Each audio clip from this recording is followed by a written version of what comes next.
Now, we've never had more time on our hands, and it is the perfect chance to revisit classic movies from yesteryear if you want a bit of escapism. And who doesn't want that at the moment? So we're going to go and take a trip down memory lane every day and remember an iconic film. And there was none more iconic than this.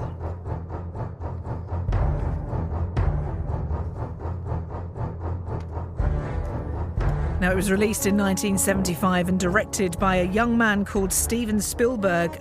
Jaws ushered in the concept of the summer blockbuster. Now, at the time, it was the highest-grossing movie ever, and it terrified audiences across the world with its simple man versus shark story, and probably gave sharks a bad rap to boot, if we're being honest. But let's have a chat to James Luxford, who is a film critic and is on the show now. Good afternoon to you, James. Good afternoon.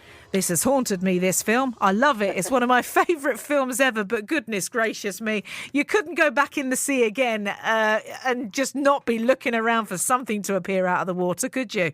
Absolutely. I think there are, shark experts and shark conservationists who still talk about the impact that Jaws has on the reputation, if you like, of sharks. And while that's a bad thing for them, it is a testament to how effective their horror and the just the exercise in terror that Jaws is.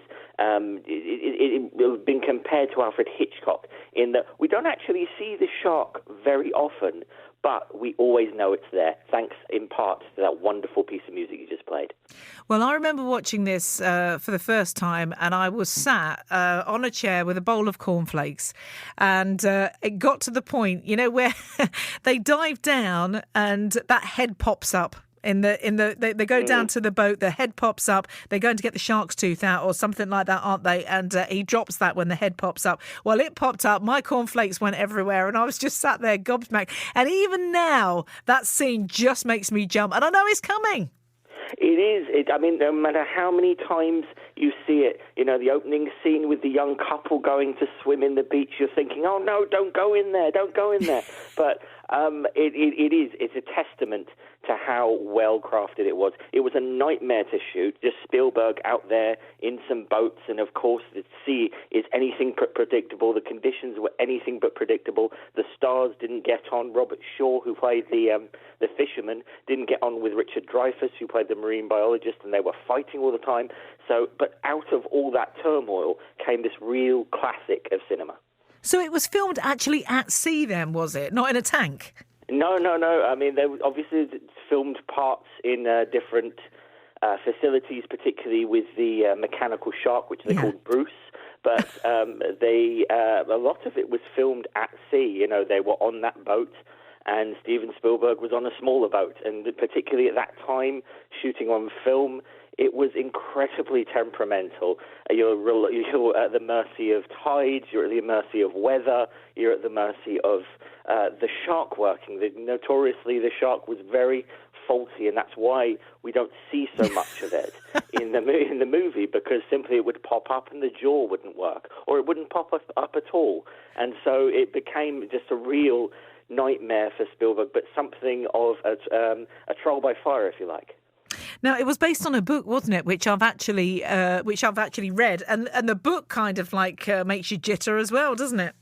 It does. It really does. I think it's one of those movies that I suppose, overshadows the book on which it was written. But at the time, it was felt that, how do you capture this kind of book on the big screen? But they did that brilliantly, and I believe Peter Benchley, who wrote the book, is a big fan of the film as well. Now, it made a fortune, didn't it? And it made Steven Spielberg a household name, and it really ushered in the era of the summer blockbuster. It really did. But I suppose it feels obvious now to think, well, it's summer, we have the big movies. But back then, studios didn't release movies in the summer. Why? Because it was warm. People didn't want to go into doors when it was warm. But it turns out people did if you had the right event there. And it made an absolute fortune. I believe, a bit of Googling tells me, around $470 million in 1975, which would make it just over $2.2 billion in today's money. I wonder what really does give it that kind of watch me again appeal, because it doesn't matter even if you watched it last week, if I went home and it was on the telly now, I'd still have to sit down, and I know what happens. I know exactly what happens. The outcome never changes, but still you feel, I just need to watch this again. I think what makes it so eternal is that idea of sort of man versus the elements. We're so in control of everything on land. The sea is still something of an unknown. And, of course, years on, effects have improved. We can all sort of look at the mechanical shark and see that it's clearly a studio creation. But the themes, the story of, this society where everything is quite calm and everything's quite controlled, one little twist of nature can throw everything into chaos. And I think that's something that will scare someone born in the 2000s or born around the time it was released. Now, another trend that this started, a series of sequels that gradually got worse. I watched 2, which is all right. I do like 2. I watched 3 the other night, and I remember going to watch that actually at the cinema. That was in 3D, wasn't it? And that was a jumpy experience because you sat there with these dodgy glasses on, and at some point you're all kind of like pushing out your arms to try and push a leg or some limb that's floating in front of you, apparently because of these glasses. And watching it in the cinema back then was one thing, but if you're watching it on the TV, you're thinking, oh, please, really? It's so unrealistic, isn't it? I think, Jaws gave birth to those, sequels for the sake of sequels. Of course, everything now has to have, 5 movies, a spin-off, a TV show. But back then it was quite uncommon for a movie to have a follow-up. And, yes, there were, I think, something like 5 or something like that. And the most famous being, I think, Jaws the Revenge with Michael Caine, which he openly admits he did because they paid him an awful lot of money to do so.